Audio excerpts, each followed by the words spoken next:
नमस्कार, desert storm से मैं विमल शर्मा। आज चाय पे चर्चा में हमारे साथ एक दबंग और बागी तेवर के युवा नेता भंवर सिंह साधना है। आपको उनके बारे में बता दूं, आप युवा मोर्चा के जिला महामंत्री रहे हैं, जिला संगठन में महामंत्री रहे हैं, सम मंडल के आप अध्यक्ष रहे हैं और वर्तमान में आप चूंकि पंचायती चुनाव में आपका पुत्र कांग्रेस से जिला परिषद का चुनाव लड़ा था, उससे पहले आप जब मानवेंद्र सिंह जी की स्वाभिमान जो संस्था तेवर थे यहाँ के जैसलमेर के लोगों के, जब जसवंत सिंह जी की टिकट कटने के बाद में वे बागी खड़े हुए थे तो स्वाभिमान के नारे के साथ उन्होंने चुनाव लड़ा था, तो उनके कंधे से कंधा मिलाकर आप चुनाव लड़े थे। आपका यहाँ डेजर्ट स्टॉर्म में बहुत बहुत स्वागत है, आप हमारे यहाँ पधारे। चाय में चर्चा में आपसे मेरा सवाल है कि आपका जो राजनीतिक जीवन है, छात्र जीवन से लेकर जिस तरह से आप युवा मोर्चा में रहे, जिला संगठन में रहे, सरपंच भी आप परिवार से 2 बार, 1 बार स्वयं बने रहे, आपके माताजी बने, तो उस राजनीतिक क्षेत्र में किस तरह आपकी अनुभव है और किस तरह से राजनीतिक क्षेत्र में आए?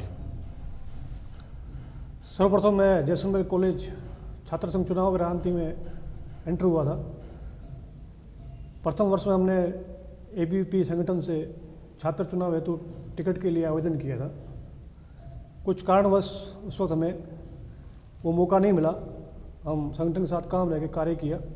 द्वितीय वर्ष में हमने पुनः छात्र संघ में चुनाव हेतु इच्छा प्रकट की, परंतु हमारे जो बंधु थे इनके लिए टिकट के लिए हमने प्रयास किया था, उनको टिकट देने से मना कर दिया गया था। तत्पश्चात हमने छात्र संघर्ष समिति के बैनर तले छात्र संघ चुनाव लड़ा था, जिसमें मैं छात्र संघ उपाध्यक्ष विजयी हुआ था। तत्पश्चात कॉलेज की राजनीति पूर्ण करते हुए पश्चात हम छात्र संघ समिति को हमने वापस एबीवीपी के अंदर विलय किया था और मैं एबीवीपी के लिए काम करता रहा। और छात्र संघ चुनाव के पश्चात मैं पंचायती राज के अंदर सर्वप्रथम मेरी ग्राम पंचायत रायमला से सरपंच फाइट किया और मैं विजयी हुआ था। सरपंच चुनाव जीतने के पश्चात 5 साल में राजनीति और लोगों की जो अपेक्षाएं थी उसके अनुरूप पूरा उतरने का प्रयास किया। तब वर्तमान उस वक्त एमएलए भाजपा से श्री सांग सिंह जी थे, उनके साथ मिलकर हम लोगों ने काम किया था। और पंचायत राज में जो उस वक्त मुकाम था या जो काम करने का तरीका था, वो अभी भी वर्तमान में भी अगर आप पंचायत हेडक्वार्टर जाकर देखेंगे तो वो काम बोलते हैं। तत्पश्चात राजनीति मेरी पृष्ठभूमि थी, मेरा परिवार भी राजनीति में था, मेरे मदर निर्विरोध सरपंच रह चुके हैं। तब मैं भाजपा के सममंडल के अंदर अध्यक्ष था। मैंने उस वक्त रहते हुए सममंडल के अंदर पार्टी हेतु काम किया और काफ़ी चुनाव, पहला चुनाव हमने जहाँ तक मुझे ध्यान है गुलाब सिंह जी जब भाजपा से चुनाव लड़े थे तब हम छात्र राजनीति में पुनः प्रकाश टापे थे और वाकदा पूरा खुलकर गुलाब सिंह जी के लिए प्रचार प्रसार किया था और वो स्थितियाँ आपसे छिपी हुई नहीं है। तत्पश्चात भी हम उसी क्षेत्र और सिद्धांत के ऊपर काम करते रहे। आपका हमेशा ही जो मेरा अनुभव है, मैंने आपको लंबे समय से राजनीतिक क्षेत्र में देखा है, आपकी हमेशा बागी तेवर रहे हैं। जब छात्र जीवन में थे, आपको जब टिकट नहीं मिल पाई, आप जिसको दिलाना चाहते थे, तो आपने छात्र संघर्ष समिति बना ली। उसके बाद में जब जसवंत सिंह जी को टिकट नहीं मिली तो स्वाभिमान के नारे के साथ आप जसवंत सिंह जी के साथ खड़े हो गए। उसके बाद में जब मानवेंद्र सिंह जी ने कांग्रेस ज्वाइन की तो आप कांग्रेस में चले गए। तो ये किस तरह से हुआ? जसवंत सिंह जी के चुनाव के वक्त मैं जैसलमेर जिले का जिला महामंत्री था। हमारा कार्यक्रम चल रहा था statue, unity of statue, Sardar Vallabh भाई पटेल के उस भव्य कार्यक्रम के लिए मैं जैसलमेर का प्रभारी था। लगभग ये तय हो चुका था कि जसवंत सिंह जी को जैसलमेर बाड़मेर से लोकसभा की टिकट मिलना तय है, क्योंकि जो भाजपा के संविधान निर्माता या संविधान या जो मूल भाजपा थी उनका टिकट कटने का तो कोई चांस लगा भी नहीं और कोई कल्पना भी नहीं कर सकता था कि जसवंत सिंह जी को टिकट काट कर और जो 50 साल 40 साल से मूल संगठन और जो जिस संगठन से मैं स्वयंसेवक था उनके खिलाफ जो अनगल जो सिस्टम करते थे, वो लोग टिकट लेकर जसवंत सिंह के सामने चुनाव लड़ेंगे, ये कल्पना से परे था, वो भी पश्चिमी राजस्थान के अंदर। तत्पश्चात एक नैतिकता कह सकते हो या एक समर्पण कह सकते हो पार्टी और सिद्धांत के प्रति, हमने ये कहा कि जो टिकट वर्तमान में जसवंत सिंह जी को काट के दिया है वो न्यायोचित नहीं है। आप किसी भी संगठन के समर्पित व्यक्ति को, मैं ये नहीं कहता जसवंत सिंह जी को ही टिकट मिलना चाहिए था या क्यों काटा, आप और भी भाजपा में समर्पित लोकसभा के सदस्य के लायक लोग थे, टिकट दे देते, सिद्धांत में चलने वाले संगठन में टिकट दे देते, कोई दिक्कत नहीं थी। परंतु इन्होंने जो निर्णय लिया वो आपसे भी छुपा हुआ नहीं है, जैसलमेर बाड़मेर से भी छुपा हुआ नहीं है। वो हमें ये लगा कि ये एक व्यक्तिगत कुंठा निकाल के इस आदमी जसवंत सिंह जैसे व्यक्तित्व की हत्या की जा रही है। तब हमने मूल रूप से वाकई इसमें कोई दोहराई नहीं है, भाजपा कार्यालय के अंदर संपूर्ण भाजपा, मैं व्यक्तिगत मेरा नहीं कहूँगा, समस्त पदाधिकारी जो उस वक्त भाजपा के अंदर थे, सबने इस टिकट का वितरण का विरोध किया था और उस विरोध की रैली में सब सम्मिलित थे।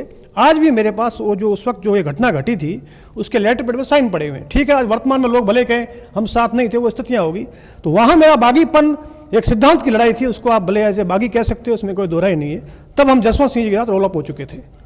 फिर आपने कहा भी कहना हुआ कि मानवेंद्र सिंह जी कांग्रेस जो, जहाँ तक मुझे ध्यान है, जैसलमेर विधानसभा से जो हम लोग पचपदरा गए थे, जो स्वाभिमान रैली थी, उसमें मानवेंद्र सिंह जी का कांग्रेस ज्वाइन करने की क्या मानसिकता थी या उन्होंने क्या चीज़ तय की थी, ये उनका खुद का व्यक्तिगत या जो भी निर्णय था वो मानवेंद्र सिंह जी का निर्णय था। हम उस निर्णय में उस वक्त जो वहाँ पे पचपदरा में लोग इकट्ठे हुए थे स्वाभिमान यात्रा के या स्वाभिमान के लोग, उन लोगों ने यही कहा था कि इस वक्त जो ये भावुकता भी थी कि जो भी साहब निर्णय करें, इनके परिवार के साथ जो घटना घटी है वो वाकई गलत है, हम साहब के निर्णय के साथ रहेंगे, जो भी मानवेंद्र सिंह जी अपना निर्णय करें।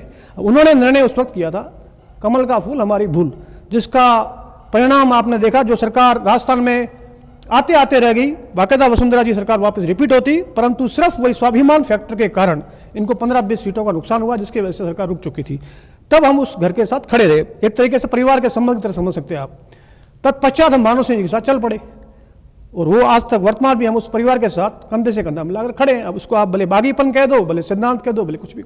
इसमें एक मेरा सवाल है आपसे कि अगर मानवेंद्र सिंह जी परिस्थितियां बनती है और वापस भाजपा में आ जाते हैं तो फिर आपकी क्या मंशा रहेगी? मैं आपको एकदम स्पष्ट कह देता हूं, वर्तमान में मैं उस परिवार के साथ कंधे से कंधा मिला के खड़ा हूं। एक बार मैं अगर आपके साथ खड़ा हो गया, फिर आप मुझसे उम्मीद करते हो कि वापस मैं आपके साथ गद्दारी करके रोल अप हो जाऊं मेरे स्वार्थ के लिए, वो मेरे जमीर में नहीं है, ना मेरे कॉन्शियस मुझे अलाउ करते हैं। मैं मानवेंद्र सिंह जी के साथ एज ए परिवार का सदस्य होकर साथ खड़ा हूं, उनका निर्णय जो भी होगा वो मुझे स्वीकार है वर्तमान में। आपने कहा कि मैं मानवेंद्र सिंह जी परिवार के साथ रहूंगा। जहां तक मेरा अनुभव है, मैंने राजनीति देखी है, आपको देखा है, आप जैसलमेर भाजपा के एक भविष्य के रूप में देखे जाते थे। अगर आप उसी तरह से, जिस तरह से उस लाइन पे चलते, जो लाइन आपने भाजपा में मंत्री, महामंत्री रहते हुए, जिला संगठन में महामंत्री रहते हुए, सरपंच रहते हुए निभाई, तो आपको नहीं लगता कि आज आप एमएलए के कैंडिडेट होते? राजनीति के अंदर कोई उम्मीद नहीं कर सकता कि व्यक्ति कहाँ पहुँचेगा, ये आपको भी पता है, मुझे भी पता है। जो व्यक्ति कभी भाजपा के सदस्य नहीं रहे, जिन्होंने व्यक्तियों ने कभी भाजपा की विचारधाराएं नहीं देखी, उन लोगों को किसी कारणवश क्या स्थितियां बनी कि उनको भाजपा के टिकट के ऊपर चुनाव लड़ा के विधायक बना के विधानसभा पहुंचा दिया गया। अब उनकी गतिविधियां या उनकी रणनीतियां क्या थी वो आपसे विदित। अब यहाँ पे कार्यकर्ता के साथ क्या होता है, अब आप जो बागीपन कह रहे हो वो सिर्फ यही है कि एक ठेस सी पहुंचती है जब जो आदमी समर्पित हो पूर्णतः संगठन पार्टी के प्रति, उसको आप कहते हो स्वाभिमान की लड़ाई। ये 2014 में शुरू हुई। 2014 से पहले मैंने ब्लॉक के लिए अप्लाई किया था टिकट के लिए, वाकई मेरे को वहाँ पे इन लोगों ने कार सेवा कर दी। मैं इसमें ये नहीं मानता सामने जो लड़ा भले मेरा परिवार हो, मेरा भाई हो, मुझे उनसे कोई दोष नहीं है, परंतु वो संगठन, वो पार्टी जिनके लिए हम लोग लड़े, जिनके लिए हमने सब कुछ किया, उन्हीं लोगों ने कूटनीति रचना करके हम लोगों को काटा। कोई बात नहीं, हम लोग साथ खड़े रहे। नेक्स्ट टाइम फिर वही प्रयास किए गए। तो आप ये बताइए कि जो लोग जो इस संगठन या पार्टी में समर्पित है, उनको दरकिनार कर हेलीपैड सिस्टम से कह दो या पैराशूटिक लोग कह दो, वो आगे पार्टी और सिद्धांतों को चलाने का प्रयास करते हैं, और वो जो समर्पित व्यक्ति है उसको काटने का प्रयास करते हैं। तो भाई साहब, जीने के लिए या चलने के लिए सब कुछ पद या सिस्टम नहीं होता, कुछ आदमी का भी स्वाभिमान होता है। आपने कहा कि भाई स्वाभिमान के लिए आप लड़े, आपका बागीपन नहीं है, मगर आपको नहीं लगता कि आप अपना भविष्य इसमें एक तरह से जो राजनीतिक भविष्य है उसको दांव पे लगा रहे हैं? जहाँ तक मैं सोचता हूँ कि अभी आप पहले भी कह चुका हूँ, राजनीति के अंदर भविष्य की बात है। वर्तमान में ऐसी कोई स्थितियाँ नहीं हुई है कि अब लग रहा है कि जो भाजपा में है वही भाजपा के समर्पित है, और जो कांग्रेस में है वो भाजपा के नहीं है। वर्तमान जैसलमेर के अंदर मैं भाजपा कांग्रेस के जो सिद्धांतों के सिस्टम वो समझ चुका हूँ। यहाँ ना तो भाजपा काम कर रही है, ना कांग्रेस काम कर रही है। यहाँ कांग्रेस के लोग भाजपा के साथ चल रहे हैं, भाजपा के लोग कांग्रेस के साथ चल रहे हैं। आपने भी देखा होगा, पिछले पंचायती राज चुनाव में देखा, अभी नगर परिषद चुनाव में भी आपने देखा होगा। यहाँ पे सिद्धांतों की लड़ाई तो है नहीं, यहाँ पे व्यक्तिगत संपर्कों से लोग काम कर रहे हैं। सिद्धांत से समर्पित व्यक्ति हमेशा हाशिए पे रहता है। जो जैसलमेर की स्थितियाँ तो यही कह रही है। जैसलमेर की राजनीति में जो घालमेल जिसको कहें, मगर आपकी छवि हमेशा एक राष्ट्रवादी की रही है, चाहे आप किसी भी दल में रहे हों। चाय पे चर्चा पे हम भंवर सिंह साधना से बात कर रहे थे। अब तक उन्होंने हमने जो सवाल पूछे उनके बड़े सटीक जवाब दिए हैं। चाय पे चर्चा ब्रेक के बाद जारी रहेगी। मिलते हैं ब्रेक के बाद।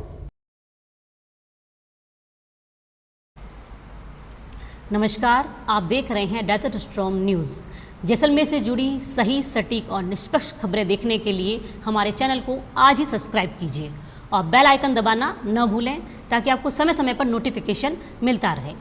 Desert Storm News Facebook, Instagram और ट्विटर पर भी अवेलेबल है, जिसका लिंक आपको नीचे डिस्क्रिप्शन बॉक्स में मिल जाएगा। आज ही हमारे चैनल को सब्सक्राइब, शेयर और फॉलो ज़रूर करें।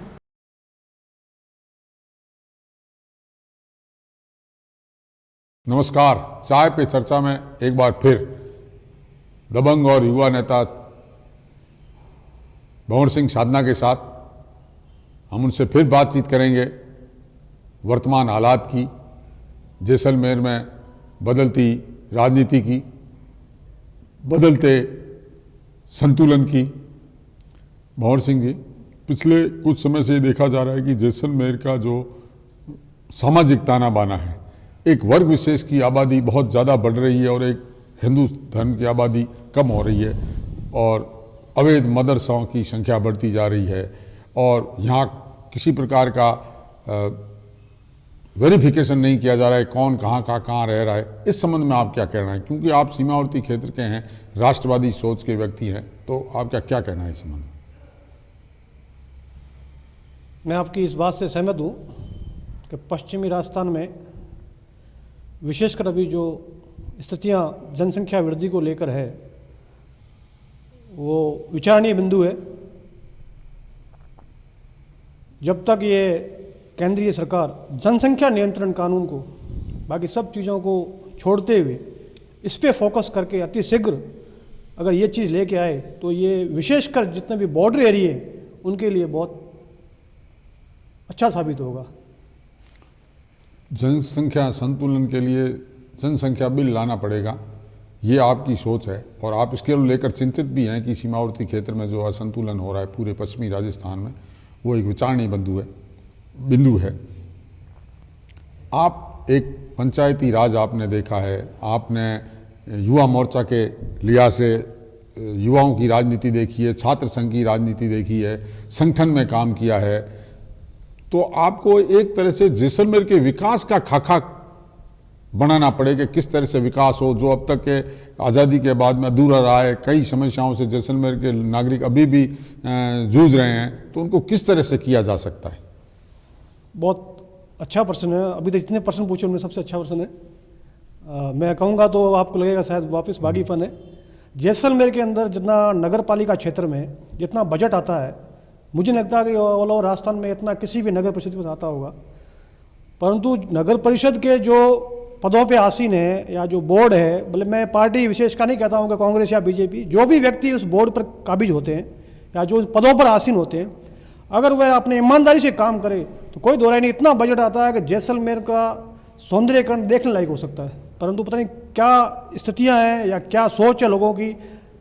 कोई भी पार्टी हो, जो भी यहाँ पे नगर पालिका चेयरमैन या बोर्ड आता है, वो स्टार्टिंग में जो सोच के आता है, बनने के पश्चात वो सब चीज़ें भूल जाता है। अभी वर्तमान में स्थितियाँ देख लो, भले बोर्ड कांग्रेस से समर्पित हो या निर्दलीय थे, फिर कांग्रेस हो गए, जो भी हो, आपसे छुपावा नहीं है।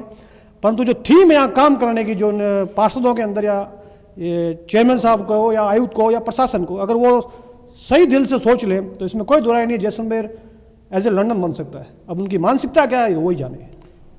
ये तो रही शहर की बात। ग्रामीण क्षेत्र में भी आज भी लोग हैं जो जूझ रहे हैं, तो उस क्षेत्र की समस्याओं का किस तरह से निराकरण किया जा सकता है? जैसलमेर ग्रामीण क्षेत्र मुख्यतः जो क्षेत्रफल से बहुत बड़ा क्षेत्र है, यहाँ भूमिहीन के लिए, लोगों के लिए या बंधुओं के लिए जो भी यहाँ फॉर्म भराए गए थे 2004, जहाँ तक मुझे ध्यान है, तत्पश्चात जो आवंटन हुए, आवंटन की जो प्रक्रियाएं रही है, मैं ये नहीं कहता कि सरकारों ने क्या किया। गोवर्धन जी कल्ला जब विधायक थे उस वक्त शायद यहाँ पे स्वरूपलाल जी पालीवाल डीसी थे। उस वक्त जो आवंटन की जो गति थी या जिस हिसाब से जैसलमेर के वासिंदों को, जो यहाँ के मूल निवासी है, जो आवंटन प्रक्रियाएं की गई थी, वैसी आवंटन की स्थितियाँ और वैसा आवंटन तत्पश्चात नहीं हुआ। वही थीम जो एक गोवर्धन जी की थी या वकील साहब किशन सिंह जी की थी, उसी थीम के लोगों को या निस्वार्थ लोगों को अगर मौके मिले और वो चाहें तो जैसलमेर का कायाकल्प कर सकते थे।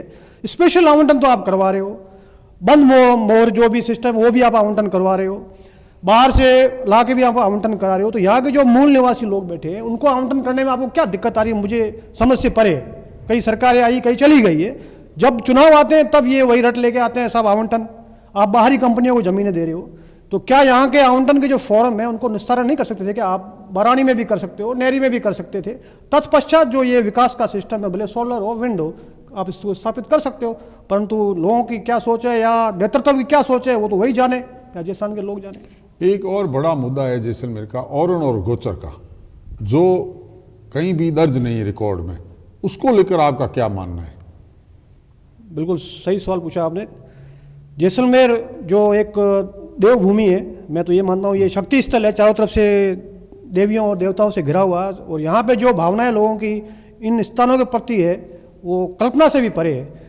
हर मंदिर और हर स्थान की वाकदा औरण या गोचर कटी हुई है, परंतु वो इंद्राज नहीं है डॉक्यूमेंटली।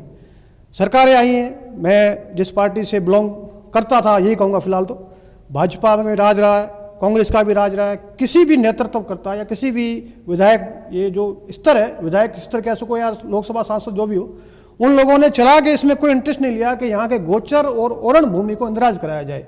अगर वो ये चाहते तो वाकई ये चीज़ें इंद्राज हो सकती थी, जो आज काफ़ी सुगम हो सकता था, परंतु उनकी यहाँ सोच नहीं थी। क्यों नहीं थी ये तो वही जाने। एक और मामला है कि जैसा आपने कहा 2004 में बारानी भूमि के लिए आवेदन करवाए गए थे, तो उसके बाद में बारानी भूमि आज तक आवंटन नहीं हुई है, चूँकि ग्रामीण क्षेत्र में कंपनियों को भूमि एनलॉट आवंटित की जा रही है, चाहे विंड मिल लगाने के लिए, चाहे सोलर प्लांट लगाने के। गांव वालों का ये कहना है कि जब हमारे पास खुद के लिए ज़मीन नहीं है, चाहे वो बारानी भूमि हम खेती बरसाती खेती करें, तो इसमें भी आपका क्या कहना है कि किस तरह से आवंटित होनी चाहिए, क्या डिमांड होनी चाहिए, किस तरह का खाका बनना चाहिए? वर्तमान में जितना जैसलमेर के पास ज़मीन थी उतना मेरे हिसाब से ऑल ओवर राजस्थान में कहीं नहीं है। अब ये जो बंदरबाट चल रही है कंपनियों को, मैं नहीं कहता कि मैं विकास के विरोधी हूँ, परंतु यहाँ पे जो लोग हैं जिनका मुख्य जीविका का साधन ही कृषि है या पशुपालन है, यहाँ का अगर नेतृत्व या यहाँ के जो समर्पित लोग हैं जिनकी सोच है जैसलमेर में कुछ करने की, अगर वो चाहें तो बैठ के एक खाका तैयार कर सकते हैं कि जो नहरी भूमि है वो पहले आवंटन यहाँ के स्थानीय बासिंदों को की जाए, तत्पश्चात जो भी भूमि लंबित है, बारानी ज़मीन खूब बड़ी है, वो उनको आवंटित की जाए। और जहाँ पर उपयोगी ज़मीन नहीं है वहाँ पे आप भले ही ये विंड या सोलर जो भी करो, कोई किसी को दोहराई नहीं सब। राजनीतिक क्षेत्र की बात करें तो आप राजनीतिक क्षेत्र में किसे अपना आदर्श मानते हैं? या जो आप अब तक राजनीति में आए हो, छात्र जीवन से लेकर अब तक जो आपका राजनीतिक क्षेत्र में कार्य रहा है, सामाजिक क्षेत्र में कार्य रहा है, तो आप किसको आदर्श मानते हैं या किसके पद चिन्हों पे चलना चाहते हैं? मैं स्वयंसेवक हूँ, इसमें कोई दोहराई नहीं है। वो किसी के कहने से ना तो हटेगा ना रहेगा। मेरे आदर्श अगर सही मायने में तो माननीय श्री अटल बिहारी जी हैं।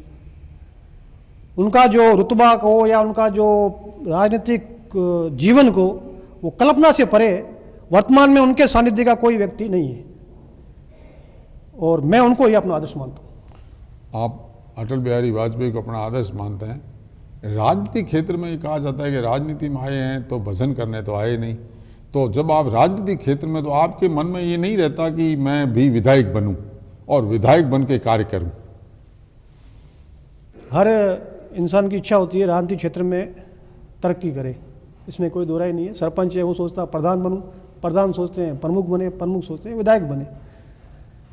मैं जो मेरा स्वाभिमान है या जो मेरे सिद्धांत है उनसे हटकर समझौते पे चल नहीं सकता। वो एक मेरी कमजोरी भी हो सकती है, इसमें कोई दोहराई नहीं है। या उसको बागीपन कहें, या उसको आप बागीपन कह सकते हो। एक मतलब अंदर एक गुण ठूस ठूस के भरा, क्योंकि पिताजी आर्मी में, पूरा पारिवारिक पृष्ठभूमि वो एक समर्पण फौजी सिस्टम है, तो उसके तहत मेरे ये हर्डल्स पैदा हो रहे हैं। मैं समझ सकता हूँ इस चीज़ों को, परंतु जहाँ तक मुझे पता, मैं मेरे सिद्धांतों को और मेरे इस जो जज्बा है, जो कुछ करने का, काम करने का, उसको दरकिनार करके पद हासिल करने की मानसिकता नहीं है। बाकी इच्छा तो हर एक की होती है राजनीति में आगे जाने की। आपका एकदम स्पष्ट कहना है हर चीज़ का, आप एकदम स्पष्टवादी है और स्पष्ट बात करते हैं कि आपको कोई लाग लपेट नहीं है। मैं मेरे सिद्धांतों से, मैं स्वयं सेवक हूँ, मैं मेरी विचारधारा से नहीं हटूँगा और किस तरह से आगे काम करूँगा ये भी आपने बता दिया कि हर एक का सपना होता है कि भाई वो आगे पद पर जाए।